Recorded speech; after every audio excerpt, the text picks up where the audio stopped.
everyone. This is Middle School GSA. My name is Felonious Ferris. I use they, them pronouns. As a reminder, we are not middle schoolers, and I am here with my co-host. Demigloom, 20 years old, pronouns she, her. Wow. How are we doing today? I'm doing pretty good. I've had a pretty good last couple of weeks, transitioning back home from my hospitalization. Don't ask about that. I don't want to talk about it right now. We'll do an episode about it. Yeah, I'm doing pretty good. How are you?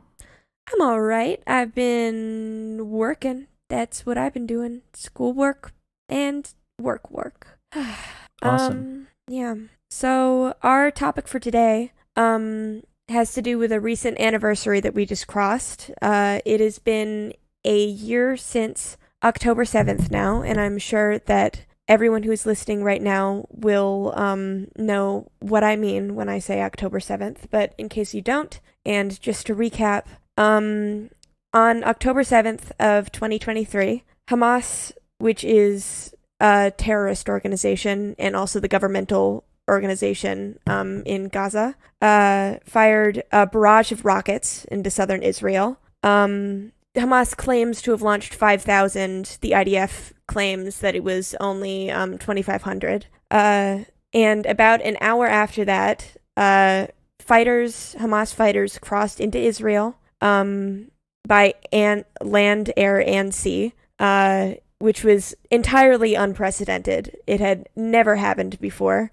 And this came after a record number of Palestinians had been killed that year by Israelis. And many innocent people were killed. The death toll for Israelis at that point was around 1,139, and with over 8,000, almost 9,000 injured. Many of those were members of the IDF, which is Israel's military, but many of those people were entirely innocent. Civilians. Civilians, yes. And this was obviously, I mean, I'm not even sure how to engage with people who would justify violence and brutality targeted, not just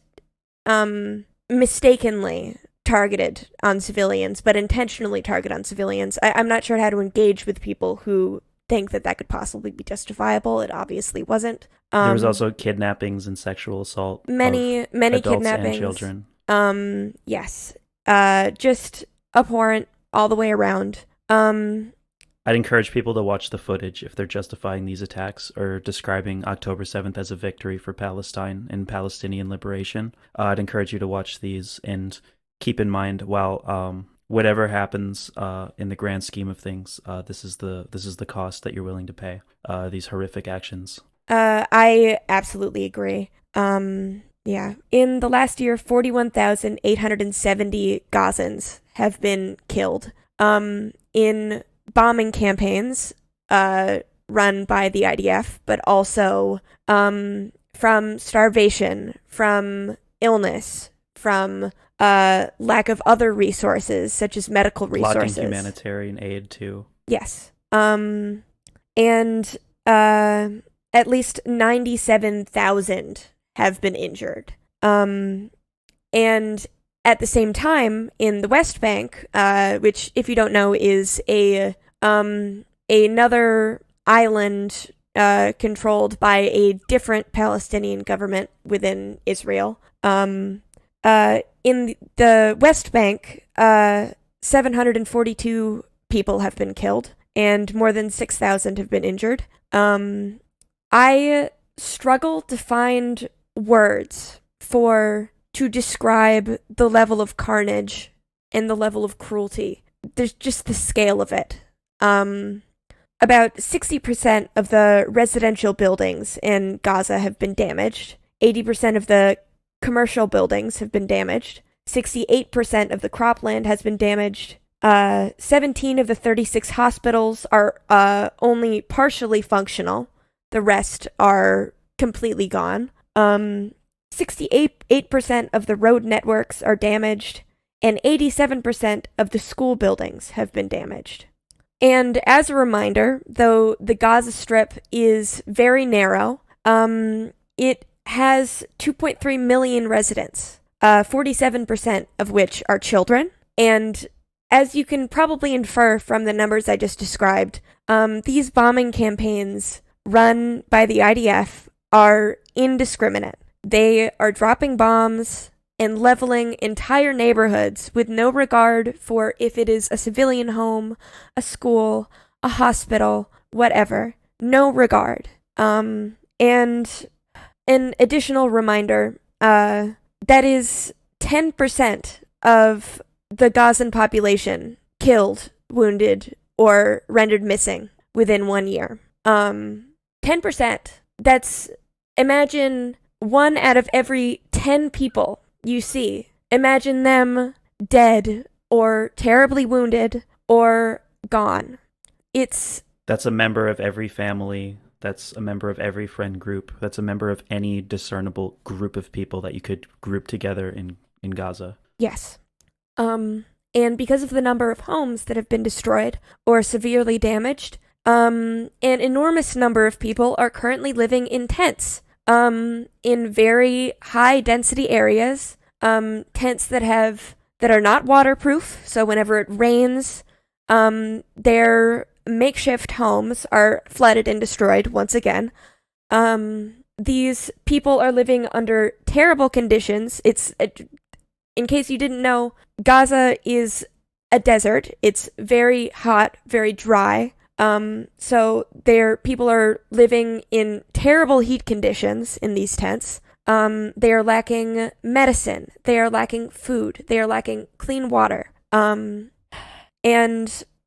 again, I am kind of lost for words, how to describe the brutality. Something else that I'll throw in the mix is, as of July 31st, more than 125 journalists were killed in Gaza. It's clear that these are targeted attacks. There have also been recorded instances of targeted attacks, bombing attacks on humanitarian aid workers and vehicles, on ambulances. I know that there's this big culture around, if it upsets you, don't look at it, don't pay attention to it. But I 100% believe, to my core, that every American person should be watching right now.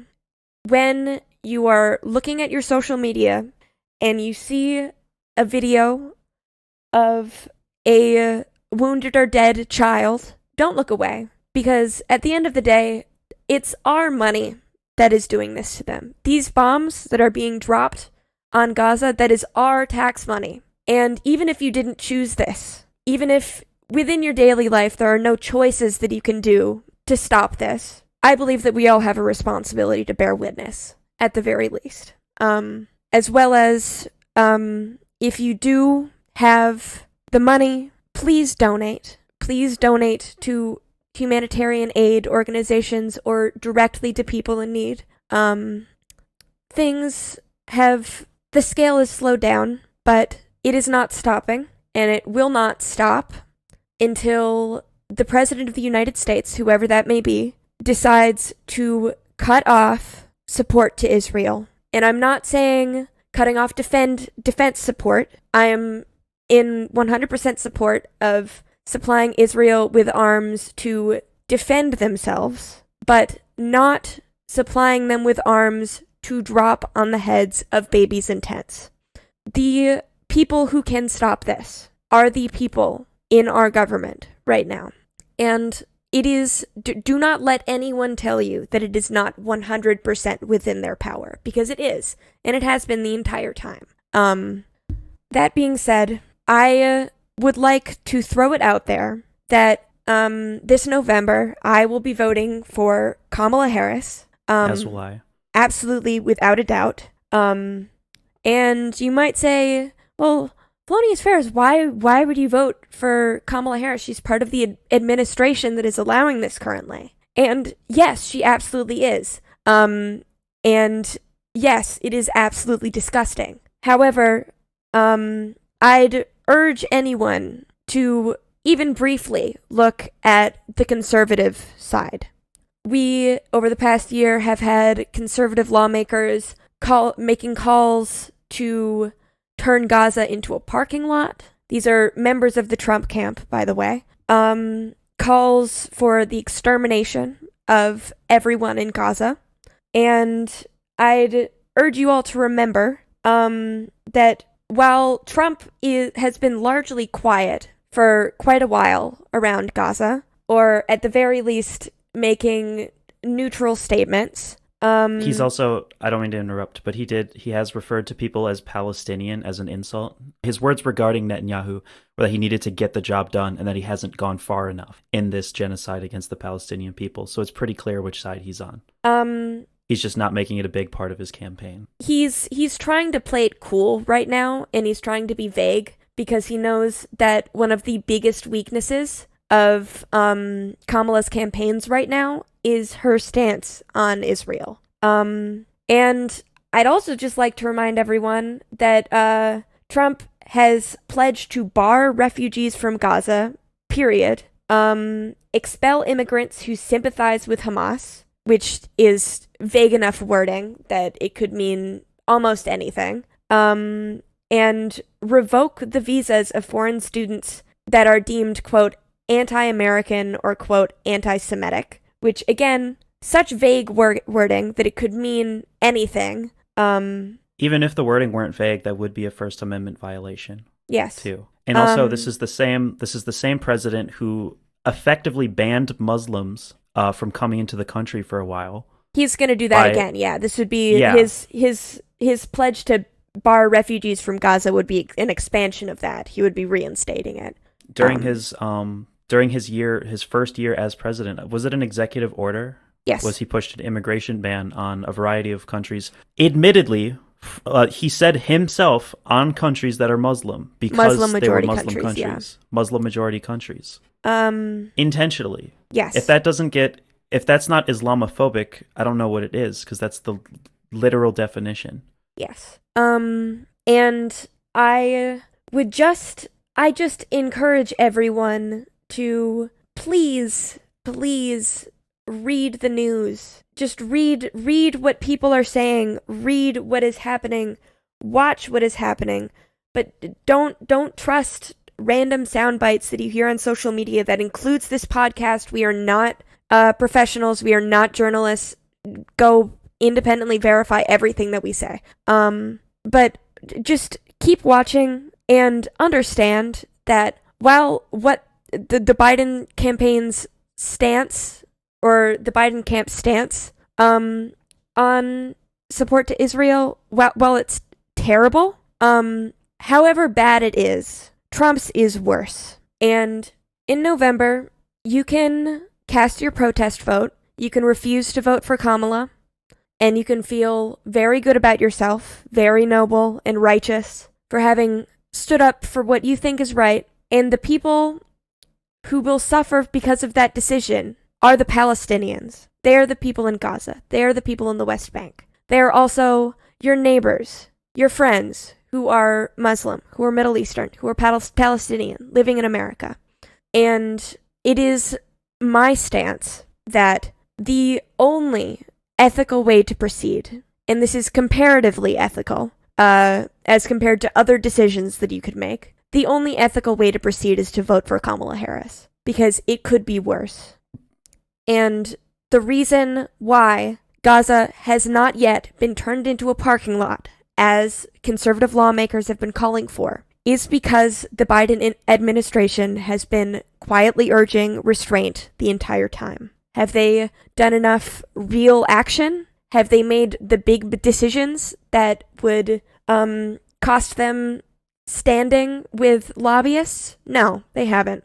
They're moderates. They're concerned with pleasing their lobbyists, like I said. But it could be worse. Yeah, this isn't a statement of gratitude. This is a statement of desperation. Yes. And I would additionally like to remind everyone that when you express your support for Hamas, when you express your support for indiscriminate killings of civilians and violence against civilians. The people, again, who will suffer because of that decision. It's not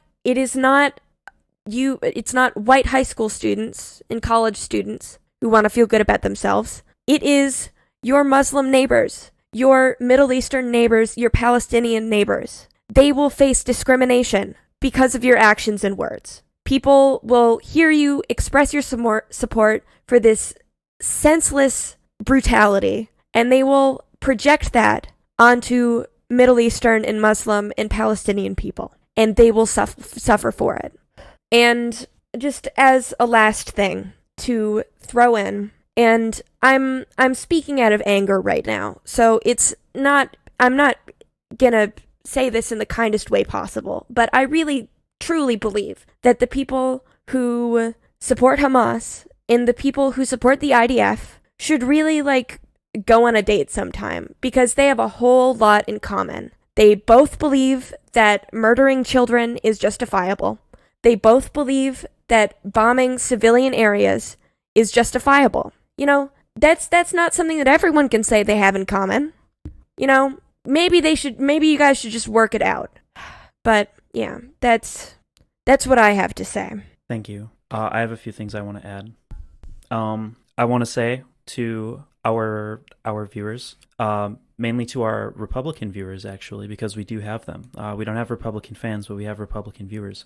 In the words of Ben Shapiro, reality is not Islamophobic, and I agree with that in a literal sense. Accepting the reality of what Hamas has done, the innocent people and innocent lives they've ruined and ended, is not Islamophobic to accept that reality.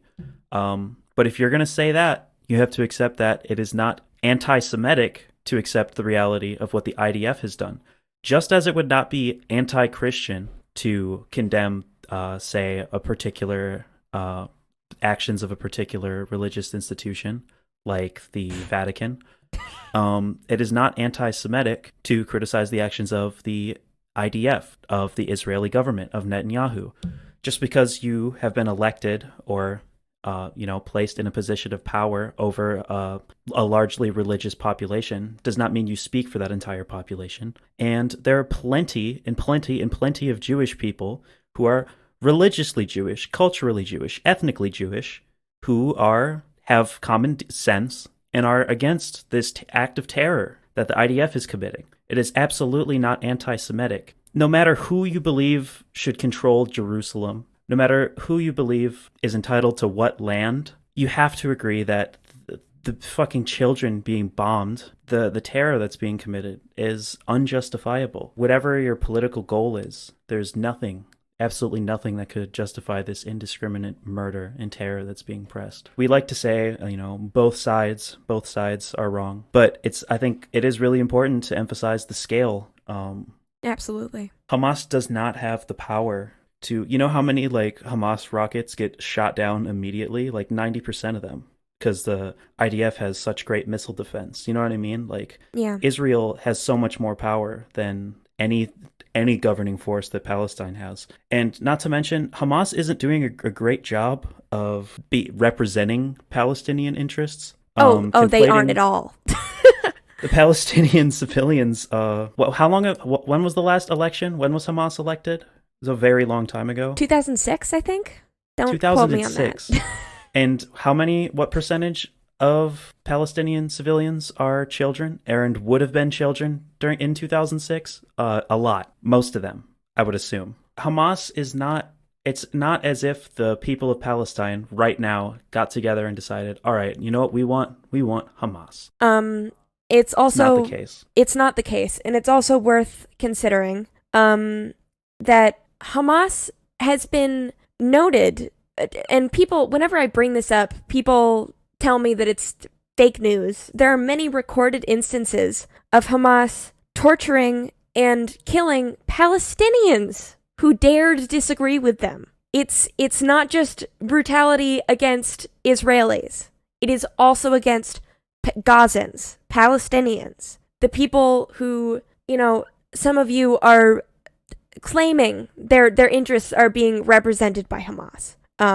They are victims too of Hamas. And I could get into the weeds on how all of the military actions of Hamas thus far, none of them have been in the best interests of the civilians of Gaza. The goal... And whether you are... Sorry, go on. The ultimate goal of the October 7th military operation was to bait Israel into brutally attacking Gaza, which they did, so that the rest of the Middle East would once again turn against Israel. It had been looking like the tide was turning, and Israel was going to establish friendly relationships with giants like Saudi Arabia, and that is, right after that, is when the October 7th attack occurred. They are using their own people as bait, their own people's lives as bait, to turn the rest of the Middle East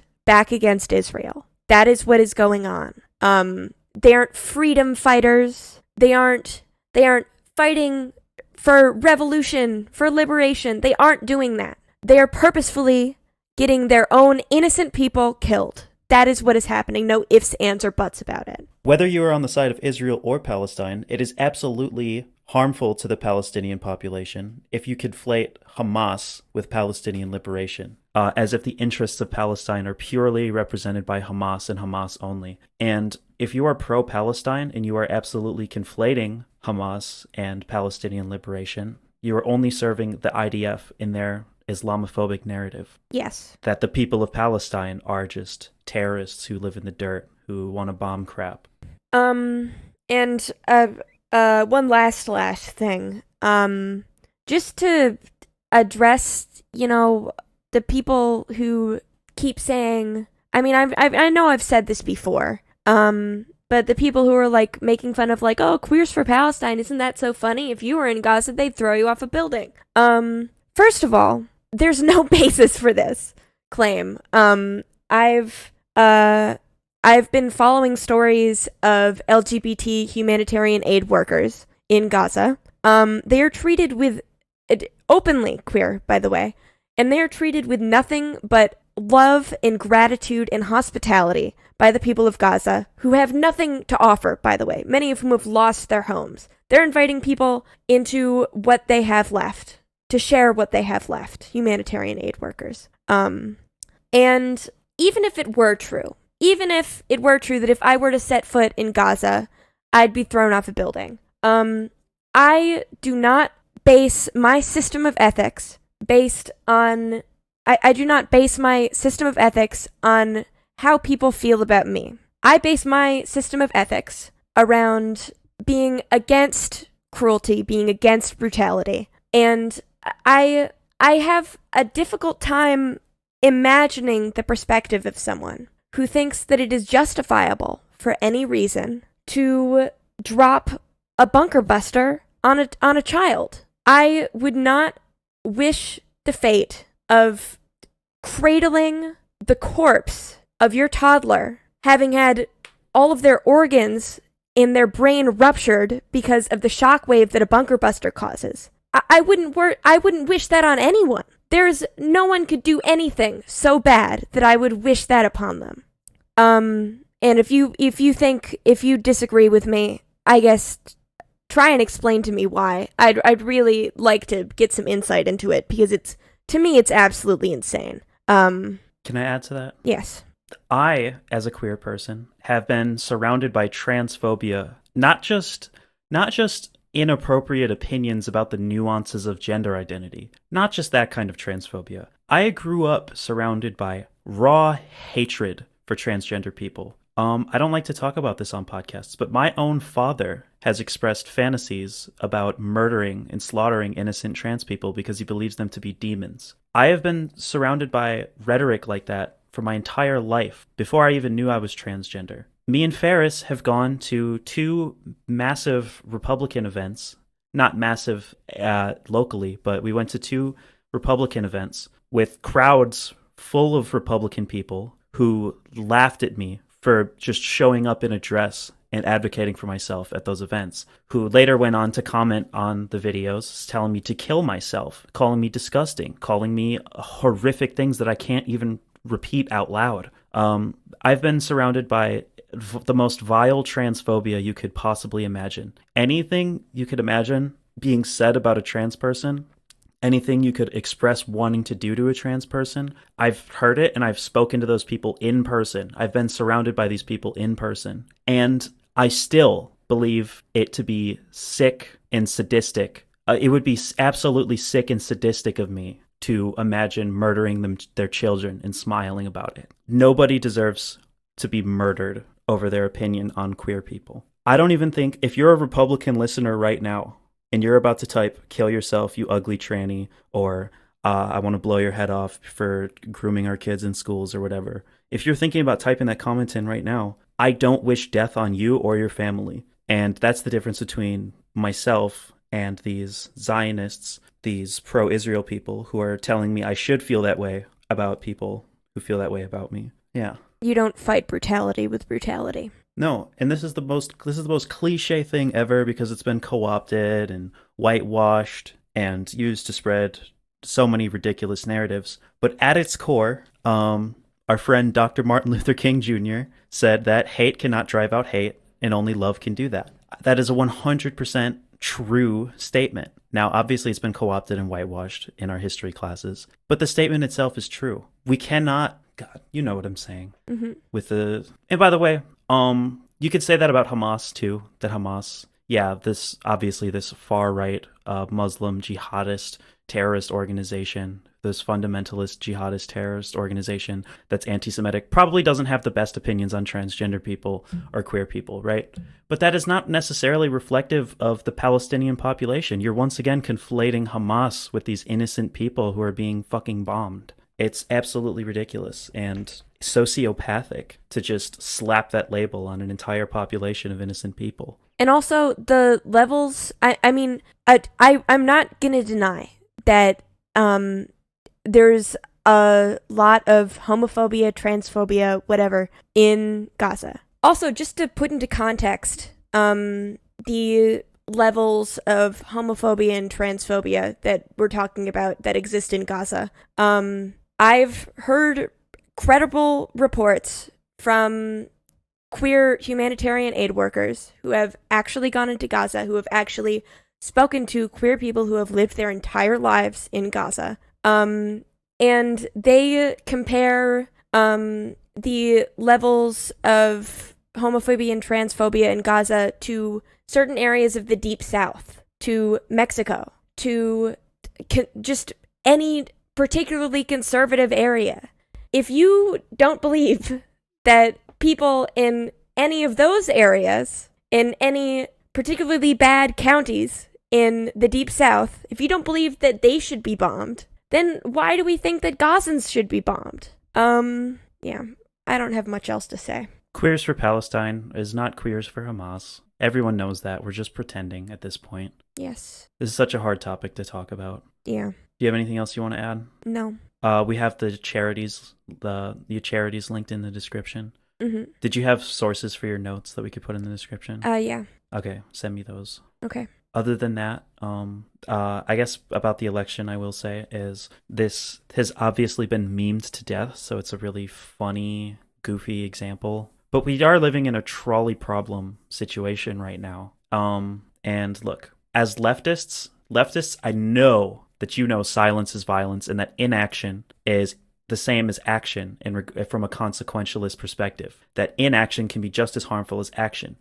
Leftists, you know that, okay? I'm not going to explain that to you like you're a fourth grader because you know that. So my question is, when we have two candidates, one of them who is quietly resisting or opposing sending more funds to Israel, using more force, supporting Israel nonetheless, but acting a little bit more resistant than the alternative, who is also pushing a bunch of horrific policies domestically and wanting to flatten Gaza, wanting Gaza to turn into glass. You know, your inaction, your not voting, is absolutely supporting that alternative, which is significantly worse. I don't have to explain to you that Donald Trump is significantly worse than Kamala Harris and that the outcome of a Donald Trump presidency will be considerably worse than that of a Kamala Harris presidency. So why is it that a lot of leftists are ignoring the fact that our inaction will lead to a worse outcome. Leftists are better. As leftists, we should be better than this. We should be better than ignoring that blatant fact, which is why I also will be voting for Kamala Harris.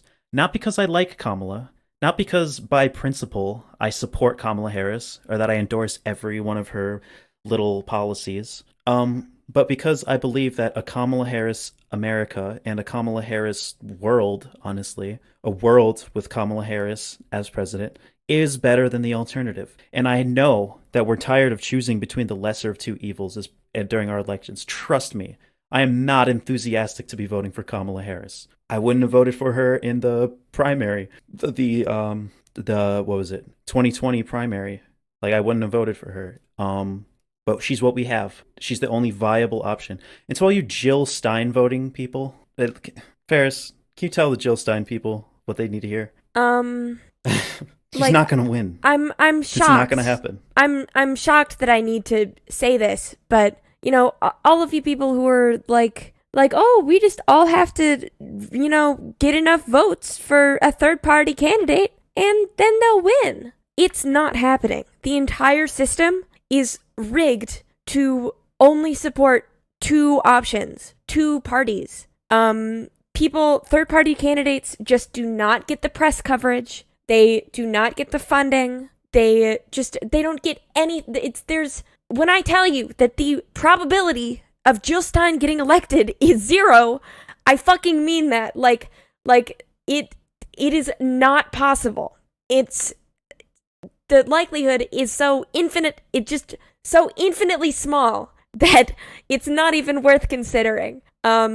So yeah, you know, you can vote for Jill Stein and feel real good, but at the end of the day, you'll have to live with the fact that you've made things worse for Palestinians. Save your protest votes for the primaries. Yes. We love protest votes in the primaries. We love them. Or when we have ranked choice voting. Because yes. Why the fuck don't we have that, America? Because the two-party system, the current system, currently benefits those in power, and they want to remain in power, and they're the only ones who can change it. Yeah. Oh, God. So yeah, check the description for all the charities you need to donate to for Palestine. And my sources for my numbers. And the sources for the numbers. Because we're not just spitting bullshit here. Yep. Talking real facts. Yep. Real shit. Yep. Yeah. I don't think we need to do plugs or anything. You guys know where we are. Yep. And you know, just know that while donating to the charities is very important, voting is also important. Do both. Do both. Please. We're begging you. Choose the pragmatic thing. Just set your ego aside for just 1 minute and think to yourself, what will have a better impact? And make the decision that will have a better impact. And by better, I do mean less worse. I don't mean a good impact. I just mean a less worse. Because the less worse one is better, obviously. Please, vote for the lesser of two evils. Use your common sense. Thank you. Thank you.